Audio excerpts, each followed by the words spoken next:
Urubanza rwa DJ Toxxyk rwasubitswe. Uyu DJ Toxxyk ni umupapa w'imyaka 33, akaba afite umwana w'imyaka 11, ni umwana yabyaranye n'umunyamideli Sasha. Ibi rero bifite aho bihuriye n'ikibazo yabajwe mu rukiko ubwo yabazwaga niba yubatse, agatangaza ko afite umwana gusa ariko ntavuge niba yubatse cyangwa atubatse. Ibi byose byabereye ku rukiko rw'i Nyarugenge kuri uyu munsi tariki 7 z'ukwa mbere 2026, aribwo yagombaga kuburana imbere y'amategeko kwifunga n'ifungurwa ry'agateganyo. Ubwo yasabaga ijambo agahabwa umwanya, yahise agaragariza urukiko ko atiteguye kuba yaburana ndetse n'abamwunganira mu mategeko aribo Uwamahoro Marie Jose ndetse na Gad bunze murye bavuga ko dosiye yiwe yagaragajwe muri systeme mu gihe gitoya, bivuze ko bari bafite iminsi 2 yonyine bagasaba ko bahabwa igihe cyo kwitegura urubanza neza. Nibwo umucamanza mukuru yahise yemeza ko urubanza ruzakorwa ku itariki 14 z'uku kwezi kwa mbere. Mu busanzwe yitwa Shema Arno, akaba rero yaraje kwiyita Toxxyk ni nyuma yuko yinjiye mu mwuga wo kuvanga imiziki mu mwaka wa 2015, hanyuma akaza guhindura amazina yiwe, akaba ari amazina avuga ko yiswe n'inshuti ye bicaranaga mu ishuri. Inshuti ye rero yamuhaye igitekerezo cy'uko nyuma yuko basoje amasomo bazinjira mu bintu byo kuvanga imiziki, ambwira ati ibyaha byiza ugiye wiyita DJ Toxxyk.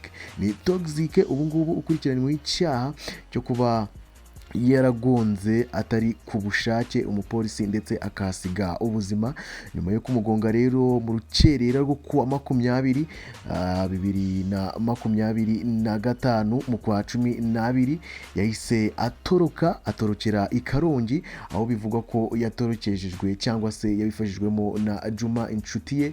Uyu Juma yakiniye amakipe nka Kiyovu ndetse na Rayon Sport. Muri gihe rero akaba yarinjiye mu bintu by'imiziki ndetse n'imyidagaduro cyane, niwe wamucikishije abasha kumugeza Karongi, aho bivugwa ko yari afite gahunda yo kuba yahungira muri Kongo. Tubibutse ko muri Kongo ariho uyu mugabo yavukiye i Kinshasa mu mwaka w'1993, akavuka ku mumama w'umunyarwanda ndetse na se umubyara ufite inkomoko mu Bubiligi ndetse no mu Bushinwa. Bivuze ko Toxxyk afite ababyeyi babiri, umwe ukomoka mu gihugu cy'u Rwanda ariwe mama we ndetse na papa we ufite inkomoko y'Ubushinwa ndetse n'Ububiligi. Toxxyk amaze kuzuza imyaka 3 gusa nibwo mama we umubyara yamufashe berekeza mu Rwanda mu mujyi wa Kigali, ari naho yakuriye akaza no kugira mu mwuga wo kuvanga imiziki.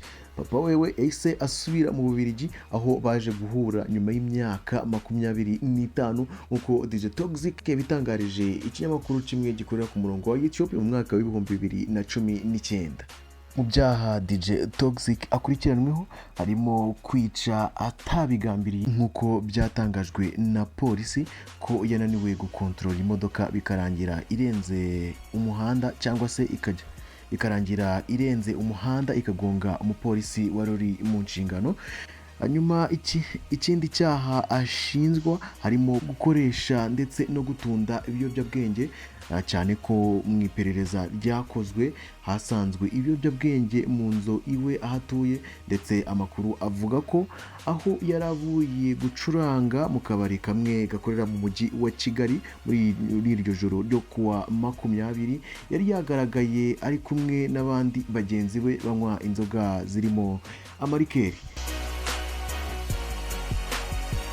Urubanza rwa DJ Toxxyk rukaba ruzasubukurwa icyumweru gitaha, azaba ari tariki 14 z'uku kwezi kwa mbere 2026 ku rukiko rw'i Nyarugenge isaa 3 zuzuye. Mu ndirimbo Toxxyk yakoze arimo nk'iyitwa DJ ndi kumwe nawe ni Toxxyk, nyumvira mama nyumvira data nyumvira injyana, ndetse n'iyitwa nibisanzwe aho bigeze numva hamwe n'ingiyi mwakunze muri benshi cyane. pull up pull up pull up pull up pull up pull up pull up pull up pull up pull up on me, pull up pull up pull up pull up pull up pull up pull up pull up pull up pull up